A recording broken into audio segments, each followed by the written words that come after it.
Shadrach Meshach అబేద్నెగోలు దేవుని కొరకు ప్రతిష్ఠించుకుని జీవించారు. దేవుని కొరకు అన్యులందరూ కూడా తినే ఆహారం తినకుండా బానిసలుగా వెళ్ళిన వాళ్ళు కూడా అన్య దేశంలో ఉన్నప్పుడు అన్యులు చేసి అన్ని పాటించాలి కదా.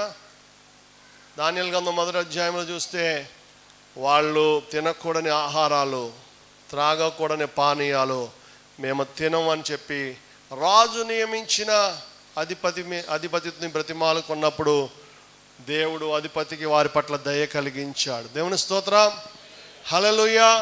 అధిపతిని బతిమాలుకున్నాడు దానియేలు, మేము ఇది తినకూడదండి, మా ధర్మశాస్త్రంలో తినకూడని ఆహారాలు ఉన్నాయి, మంచి రాయల్ ఫుడ్ కదా తినొచ్చు కదా, ఏంటి మీకంటే, లేదండి మేము తినము.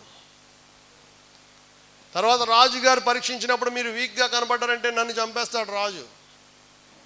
దానియేలు ప్రార్థన చేసుకుని వెళ్ళాడంట. అప్పుడు సరే ముందు 10 రోజులు పరీక్షించమన్నాడు దానియేలు. 10 రోజులు పరీక్షించాక చూస్తే మిగతా అబ్బాయిలందరికంటే వీళ్ళందరి ముఖాలు దగదగా మెరిసిపోతున్నాయి. దేవుని స్తోత్రం. 34వ కీర్తనలో వాగ్దానం, వారు ఆయన తట్టు చూడగా వారికి వెలుగు కలిగెను, వారి ముఖములు ఎన్నడును లజ్జింపకపోవును. దేవుని స్తోత్రం. ప్రియ దేవుని బిడ్డ, వారు ఆయన తట్టు చూడగా వారికి వెలుగు కలిగెను.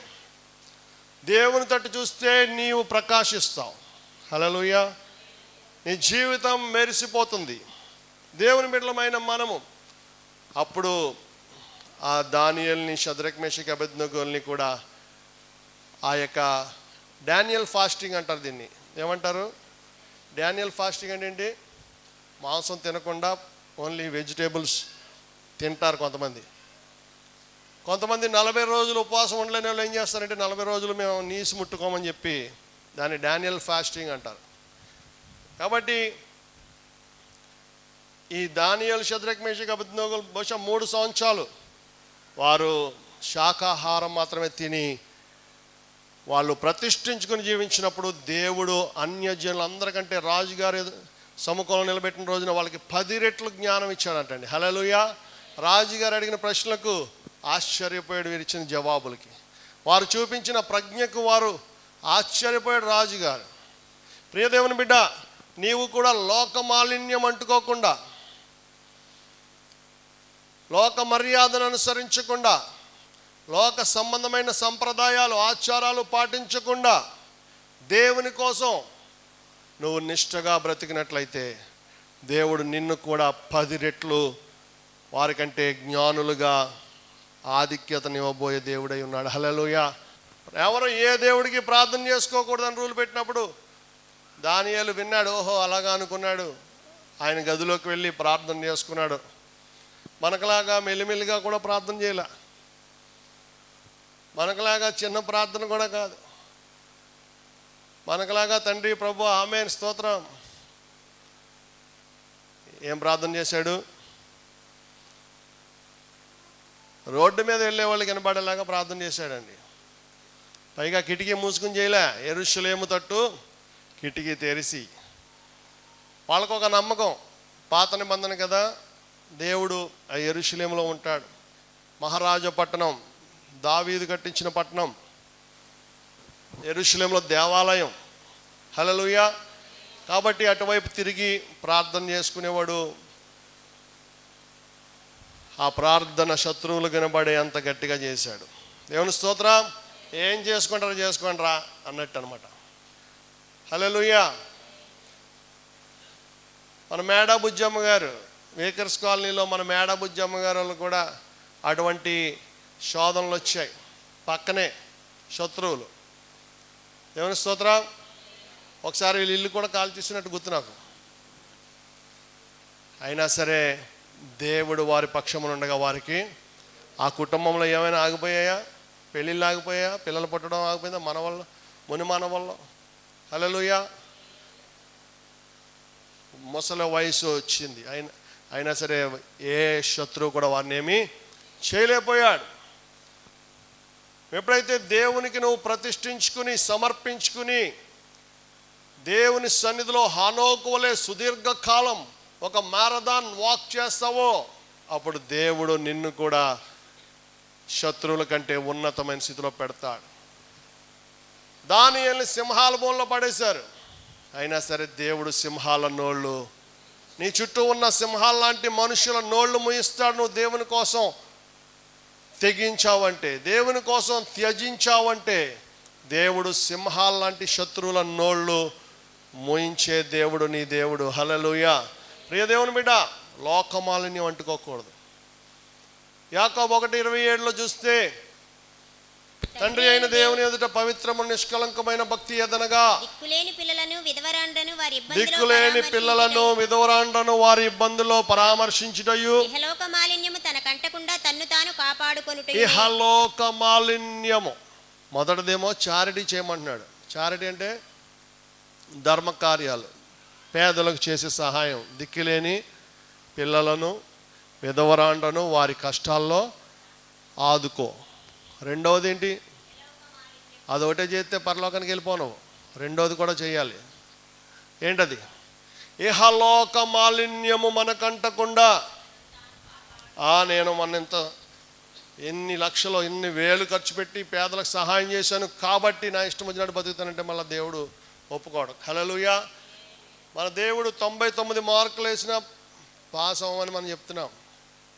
నీకు ఒక్కటి కొదువై ఉందన్నాడు ఒక యవనస్తుడితో, యూ ల్యాక్ వన్ థింగ్. కాబట్టి 100కి 100 మార్కులు మనకు పడాలి. హల్లెలూయా. ఇహలోక మాలిన్యము మనకంటకుండా తన్ను తాను కాపాడుకోవాలి. నువ్వు పేదలకు సాయం చేయి, అన్నీ చేయి, మంచిది. దశమ భాగం ఇవ్వు, కానుకలు, ప్రార్థన చేసుకో, ఉపవాసాలు చేసుకో. అట్ ద సేమ్ టైం లోక మాలిన్యము అంటకూడదు, లోకం మనలోకి రాకూడదు. దేవుని స్తోత్రం. విమానం గాల్లోనే ఎగరాలి, కానీ గాలి విమానంలోకి వచ్చిందంటే అంతే, ఫినిష్. హల్లెలూయా. చేప అంటారు కదా, నీళ్ళల్లో ఉంటుంది కానీ నీళ్లు చేపలోకి రావంట. అలాగే పడవ నీళ్ళ పైన తేలాలి కానీ నీళ్లు పడవలోకి రాకూడదు. ఒక పంతులు గారు పడవలో ప్రయాణం చేస్తున్నాడంట. చాలా పాత ఉపమానం ఇది. ఒక పంతులు గారు పడవలో ప్రయాణం చేస్తుంటే ఆ పడవ నడిపేవాడితో డిస్కషన్ పెట్టుకున్నాడంట. ఈ ఒడ్డు నుంచి ఆ ఒడ్డుకి గోదావరి దాటి లోపల,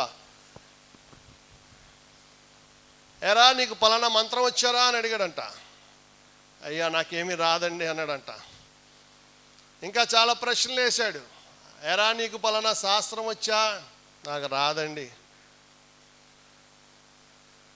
కాసేపటికి ఇంకా నీకు ఏమీ రాను మొద్దురా నువ్వు, ఒక శాస్త్రం కూడా రాదు, ఒక మంత్రం కూడా రాదంటే. కాసేపటికి ఆ పంతులు గారి కాళ్ళు తడుస్తున్నాయంట. ఒరే కాళ్ళు ఏంటి తడుస్తున్నాయి లోపల? అయ్యా కన్నం పడిపోయింది, లోపలికి నీళ్ళు వచ్చేస్తున్నాయి. అవునా, ఇప్పుడు ఏం చేయాలంటే పడవ మునిగిపోద్ది. మరి ఇప్పుడు ఎలాగా? మీకు ఈత శాస్త్రం వచ్చండి అన్నాడట. ఏం శాస్త్రం? ఈత శాస్త్రం రాదా? అయితే టాటా బాబాయ్ అని చెప్పి వాడు దూకి ఈత కొట్టుకుంటా వెళ్ళిపోయాడు. ఇన్ని శాస్త్రాలు తెలిసిన ఆయన ఎక్కడికి వెళ్ళిపోయాడు? హల్లెలూయా. కాబట్టి అసలైన శాస్త్రం ఏంటి? ఈ శాస్త్రం మనకి తెలియాలి. దేవునికి స్తోత్రం. హల్లెలూయా. ఈ శాస్త్రము మనలో ఉండాలి. దేవుడు వాక్రూపి అయిన దేవుడు, వాక్యమే శరీరధారిగా వచ్చాడు. ఆయన నీ శరీరంలో ఉండాలని ఆశపడుతున్నాడు. కాబట్టి నువ్వు పరిశుద్ధంగా జీవించాలి ప్రియ దేవుని కుమారుడా, దేవుని కుమార్తె. హల్లెలూయా. ఈరోజు మా మరదలు ఉంది ఇక్కడ, హెప్సిబా. మా తమ్ముడు లాల్, మా నాన్నగారి కజిన్ బ్రదర్ కొడుకు. వీళ్ళిద్దరూ కూడా దేవుడికి ఎంతగానో ప్రతిష్ఠించుకున్నారు. చిన్న వయసులో ఏమే బైబిల్ ట్రైనింగ్కి నార్త్ ఇండియాలో మధ్యప్రదేశ్ ఇటార్సీ ట్రైనింగ్ వచ్చింది. దేవుని స్తోత్రం. అప్పుడు మా తమ్ముడికి ఎంతో నచ్చేసింది. హల్లెలూయా. ఇంత చిన్న వయసులో దేవుని సేవ చేయాలని ఆలోచన వచ్చింది ఈ అమ్మాయి. అనుకున్నాడు ఏంటో మరి, ప్రేమలో పడ్డానని పాట పాడేటప్పుడు మన అనిల్ కుమార్ గారి పాట. దేవుని స్తోత్రం. అందరు దగ్గర బంధువులే. వీళ్ళ తాతగారు కూడా గొప్ప దైవజనులు ఆ ప్రాంతంలో. హల్లెలూయా. ఇప్పుడేమో ఆయన దుబాయ్లో పాస్టర్. వీళ్ళ నాన్నగారు స్థాపించిన సంఘం దుబాయ్లో ఉంది. వీళ్ళ నాన్నగారు స్థాపించిన సంఘానికి ఆయన పాస్టరు. ఈవిడేమో వీళ్ళ తాతగారు స్థాపించిన సంఘంలో ఇక్కడ పాస్టర్ అమ్మగా ఉంటుంది. మోరి గ్రామంలో, మా సొంత ఊరు. దేవుని స్తోత్రం. కాబట్టి దేవునికి మనం ప్రతిష్ఠితార్పణాలుగా జీవిస్తే ఆశీర్వాదాలు మనల్ని వెతుక్కుంటా వస్తాయి. దేవుని స్తోత్రం. 7 జతల చెప్పులు అరిగేలా తిరగక్కర్లా, అన్నీ ఆటోమేటిక్గా మనల్ని వెతుక్కుంటా వచ్చేస్తాయి. ఎదురు కట్నం ఇచ్చేవాళ్ళు వస్తారు. దేవుని స్తోత్రం. నువ్వు మొదటి స్థానము దేవునికి ఇవ్వాలి. ఈ శాస్త్రం బాగా నేర్చుకోండి. పరిశుద్ధ గ్రంథం. హల్లెలూయా. ప్రపంచంలో అన్నిటికంటే ఎక్కువ డిమాండ్ ఉన్న బుక్ ఇది. అన్ని వరల్డ్ రికార్డ్స్ ప్రపంచంలో అత్యధికంగా అమ్ముడైపోయిన బుక్ ఏదో తెలుసా? బైబిల్ గ్రంథం. నీ చేతిలోనే ఉంది. గర్వపడాలి నువ్వు బైబిల్ని బట్టి. అతిశయించువాడు క్రీస్తు యొక్క సిలువను బట్టి మాత్రమే అతిశయింపవలెను. ప్రియ దేవుని బిడ్డ, నువ్వు ప్రతిష్ఠించుకుని జీవించు. ముందు కట్ చేయవలసినవి మూఢనమ్మకాలు ఇవన్నీ కూడా నువ్వు కట్ చేయాలి. అప్పుడు దేవుడు నిన్ను సొంతం చేసుకుంటాడు. దేవుడు నిన్ను ఓన్ చేసుకోవాలంటే నువ్వు వాటిని రిజెక్ట్ చేయవలసినవి కొన్ని ఉంటాయి నీ జీవితంలో. అప్పుడు నువ్వు దేవుణ్ణి స్వకీయ సంపాద్యముగా, ప్రతిష్ఠిత జనముగా నిన్ను తలగా పెడతానన్నాడు. హల్లెలూయా. మొర్దెకాయి అని ఒక ఆయన ఉన్నాడు, ఎస్తేర్ రాణి యొక్క చిన్న ఆయన. ఎస్తేర్ అంత భక్తిగా బతకడానికి కారకుడు ఆయనే. ఎస్తేర్ మీద అంత కృప, రాజుగారికి నచ్చి రాణిగా ఆమె ఆ అన్య దేశానికి హెచ్చించబట్టానికి కారకుడు ఎవరు?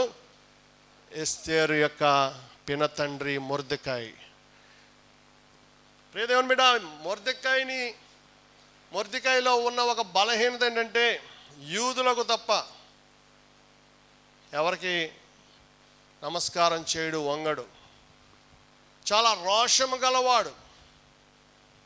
అక్కడ హామాన్ అని ఒకడున్నాడు, రాజుగారికి రైట్ హ్యాండ్ లాంటి వాడు. రాజుగారి తర్వాత ఉన్నతమైన స్థానంలో ఉండేవాడు హామాను. ఎస్తేర్ గ్రంథంలో చూస్తే ఆ హామాను ఆ 3వ అధ్యాయంలో, అది తర్వాత చదవండి. హామానికి మాత్రం మొర్దెకాయి నమస్కారం పెట్టేవాడు కాదు, సాష్టాంగపడేవాడు కాదు, గౌరవించేవాడు కాదు. హామాను పగపట్టాడు, అతన్ని చంపించాలని కుట్ర చేశాడు. కానీ దేవుడు ఒక అద్భుతం చేశాడు. మొర్దెకాయి కోసం ఒక ఉరికమ్మాన్ని సిద్ధపరిచాడు.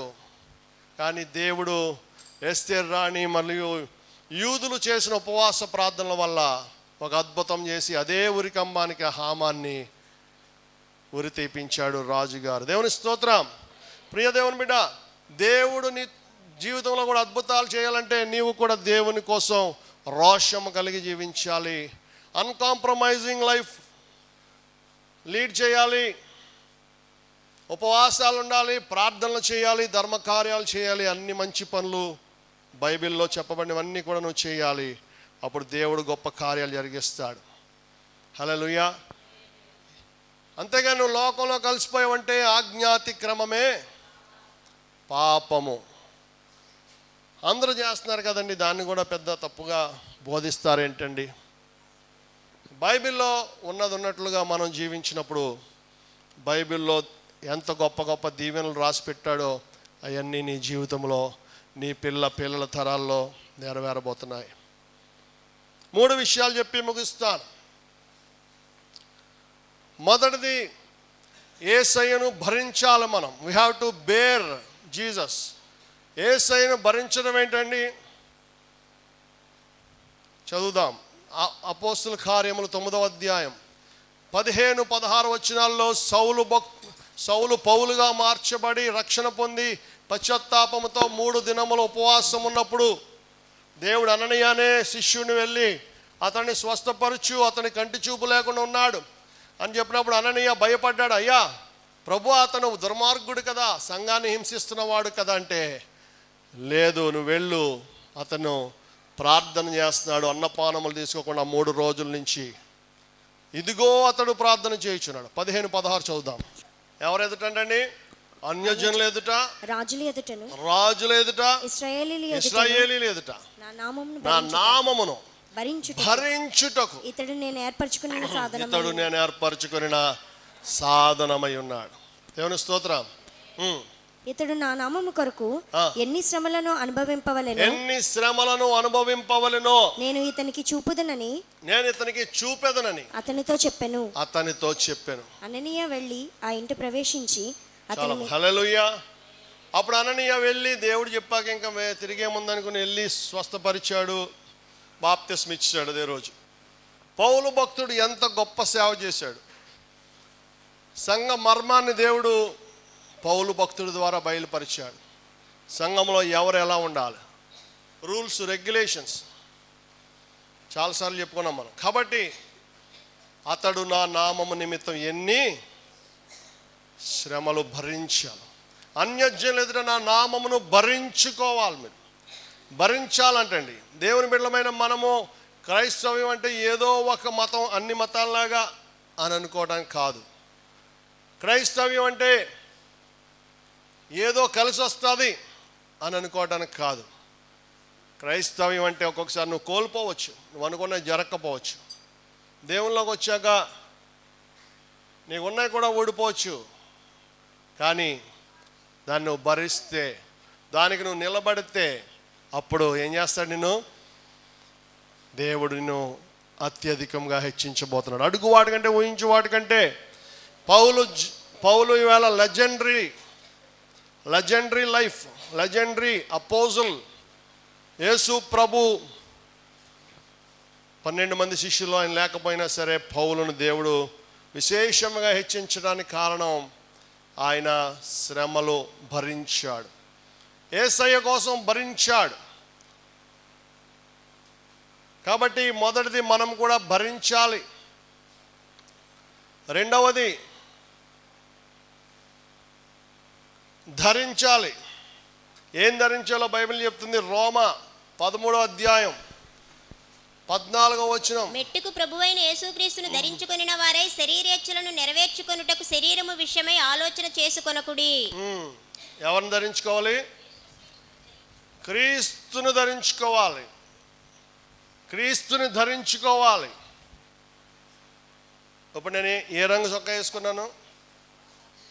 బ్రిక్ రెడ్ అంటుంది. దేవుని స్తోత్రం.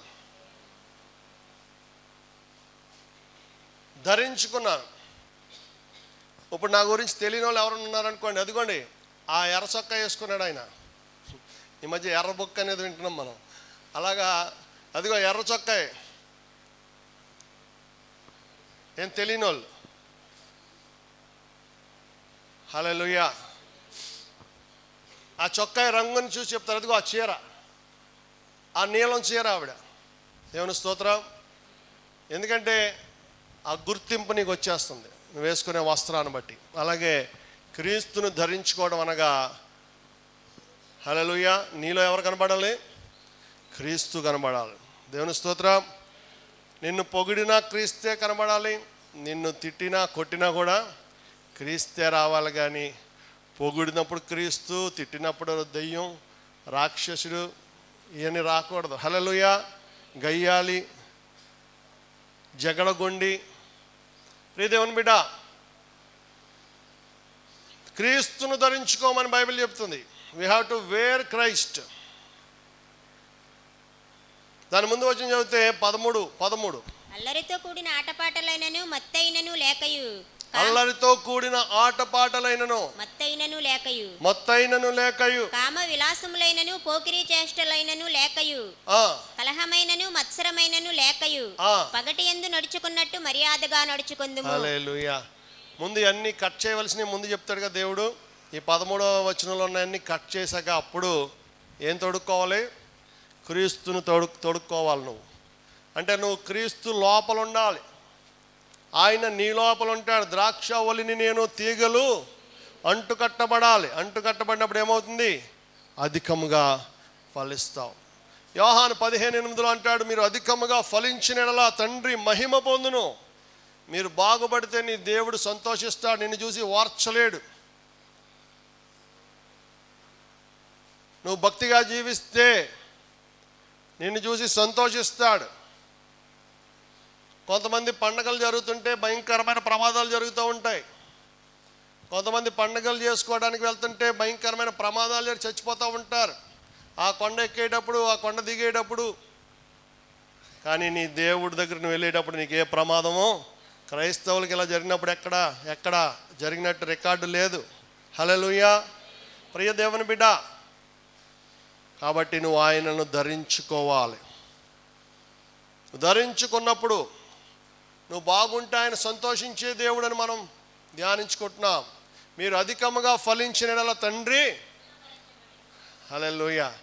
కొడుకు గొప్పవాడైతే తండ్రి గర్విస్తాడా, ఏడుస్తాడా? ఆ ఏడిచాడంటే ఆడేదో తేడా అనమాట. కాబట్టి నువ్వు గొప్పవాడు అయితే తండ్రి గర్విస్తాడు, సంతోషిస్తాడు. పుత్రోత్సాహం కలుగుతుంది నీ దేవుడికి కూడా, నీ పరమ తండ్రికి కూడా పుత్రోత్సాహము కలుగుతుంది. మొదటిది భరించాలి, రెండవది ధరించాలి, మూడవది వరించాలి. వరించడం అంటే ఏంటి? వరించడం అంటే ఏంటి? మంగళమే యేసునకు. మా పాప చిన్నప్పుడు పాడింది ఆ పాట, చాలా ముద్దుగా అనిపించింది. నిన్న చూసాం వీడియో, పాత వీడియోలు దొరికే కొన్ని. హల్లెలూయా. పరిశుద్ధ. వరించడం అనగా వివాహం చేసుకోవడం. నువ్వు దేవుని భరించాలి, దేవుని ధరించాలి, ఆయనను వరించాలి. అనగా మనిద్దరిది, దేవుడిది మనది భార్యాభర్తల పరిశుద్ధ బంధం అని ఎఫ్ఎస్సి పత్రిక 5వ అధ్యాయం 23 నుండి మనం చదువుకుంటున్నాం. క్రీస్తు సంగమునకు శిరస్సై 31 నుండి చదవమ్మా. 31, 32, 33. ఈ హేతువు చేత పురుషుడు తన తండ్రిని తల్లిని విడిచి భార్యను హత్తుకొనును, వారిద్దరును ఏక శరీరమగుదురు. ఈ మర్మము గొప్పది. ఇది మర్మం అంట. ఇది నిజంగా పెళ్లికి ప్రసంగం కోసం చెప్పట్లేదు దేవుడు, అదొక ఉదాహరణగా దాన్ని పోలుస్తున్నాడు.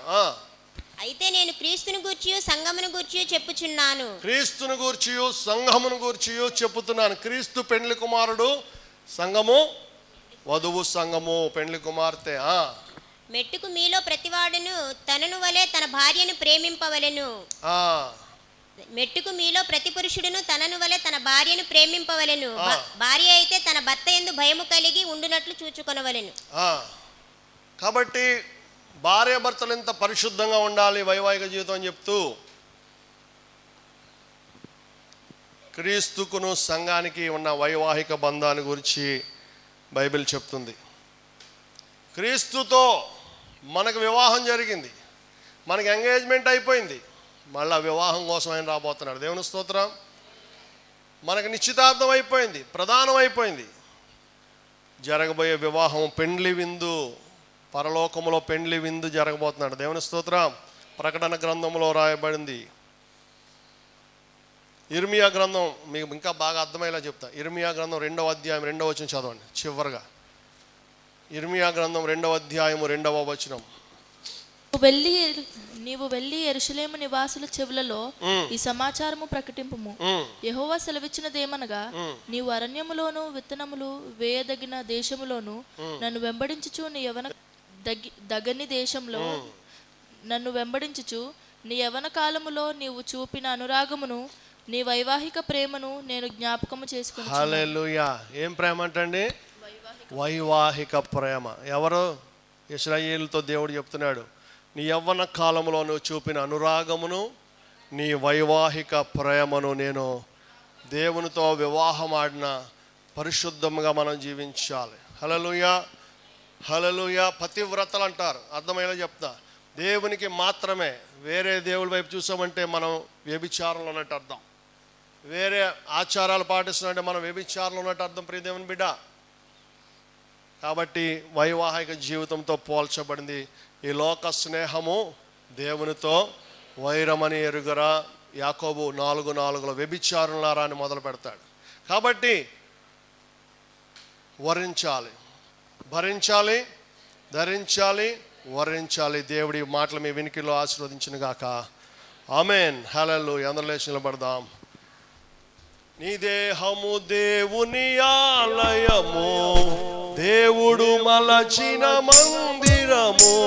నీ దేహము దేవుని చెప్పకూడదా?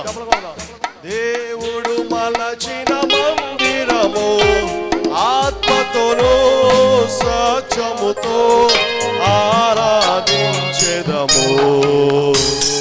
ఆత్మతోను సత్యముతో ఆరాధించెదము. దేవుని ఆలయము, పరిశుద్ధాత్ముని నిలయము, కూడెదము వేడెదము ప్రభుని పూజింతుము, కూడెదము వేడెదము ప్రభుని పూజింతుము. హల్లెలూయా. అందరి చేతుల పైకెత్తి దేవుని సన్నిధిలో సంపూర్ణ సమర్పణ చేసుకుందాం. ఈ క్రొత్త సంవత్సరంలో క్రొత్త జీవితం ప్రారంభించిన మీరు దేవునితో నడక, దేవునితో నడుస్తున్నామా? మనం హానోకు వలె సుదీర్ఘకాలం మారథాన్ వాక్లో మనం ఉన్నామా? ప్రియ దేవుని కుమారుడా, దేవుని కుమార్తె, హల్లెలూయా, హల్లెలూయా, హల్లెలూయా.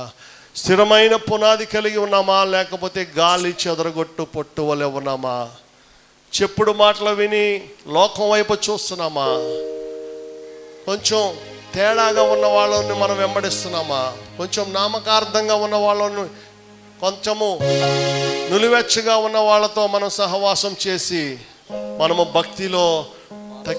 భక్తిలో లేకుండా, భక్తి యొక్క శక్తిని ఆశ్రయించకుండా మనం జీవిస్తున్నామా? ప్రియ దేవుని కుమారుడా, దేవుని కుమార్తె, మనల్ని మనం ప్రశ్నించుకుందాం. మనల్ని మనం విమర్శించుకుంటే తీర్పు పొందమని బైబిల్ చెప్తుంది. మనల్ని మనం విమర్శించుకుందాం. ఎవరి గురించో మనం ఆలోచించొద్దు. మనము దేవునితో ఏమి నిబంధన చేసుకున్నాం? బాప్తిసం పొందిన రోజున, రక్షణ పొందిన రోజున, కష్టాలు వచ్చిన రోజున, ఆపద మొక్కులు ఏమని దేవుడికి మాట ఇచ్చాం. ఈ సమయంలో ఈ సంబరాలు అవి చూసినప్పుడు పెడ చెవుని పెడుతున్నామా? దేవుడు ఏం చేయట్లే అనుకుంటున్నామేమో.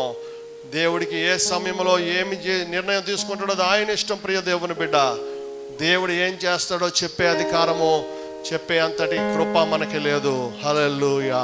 ఆయన చిత్తానికి మనం లోబడి జీవించాలి. మనకి ఎన్ని కష్టాలు వచ్చినా యేసయ్యనే చూపించాలి.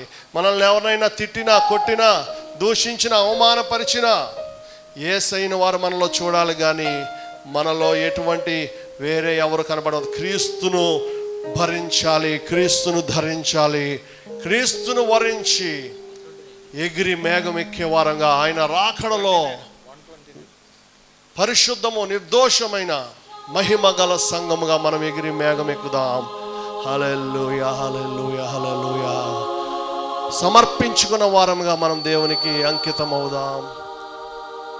దేవా, నా పాపములు క్షమించు నాయన, నన్ను ప్రతిష్ఠితార్పణముగా మీరు అంగీకరించండి అని మీలో మీరు ప్రార్థన చేసుకుని దేవునికి మన జీవితాల్లో మనం పడిపోకుండా దేవునితో మనం నడుచున్నట్లుగా ఆయన సహాయాన్ని వేడుకుందాం. హల్లెలూయా, హల్లెలూయా. ఇంకా రక్షణ లేని మన కుటుంబ సభ్యుల కొరకు ఆయన సన్నిధిలో ప్రార్థన చేద్దాం.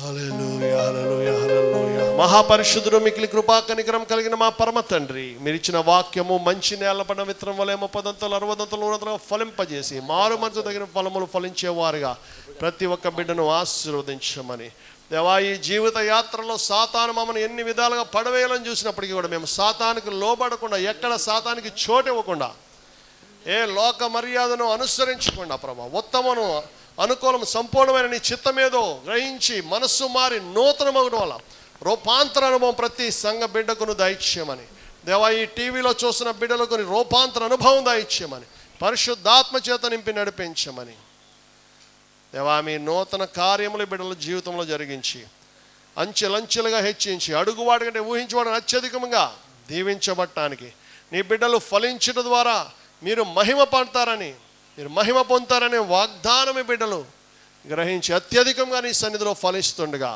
మీరే ఈ లోకంలో బిడ్డలు ఫలింపచేయమని యేసు పరిశుద్ధ నామమున మిక్కిలి వినయముతో బ్రతిమలాడి వేడుకొని మీ పాదముల చెంత చేరి ప్రార్థన చేయించున్నాము మా పరమ తండ్రి. ఆమేన్, ఆమేన్, ఆమేన్. భాషలతో, దేవదూతల భాషలతో మాటలాడినను, ప్రార్థించినను, ప్రేమ లేని వానివైతే ఫలితము లేదు. ప్రేమనే ఆత్మఫలం ఫలింపుము నీవు. ప్రేమ లేని వానివైతే ఫలితము లేదు. ప్రేమ ప్రేమ అనే ఆత్మఫలం ఫలింపుము నీవు. మనుషుల భాషలతో దేవదూతల భాషలతో ఆటలాడినను ప్రార్థించినను.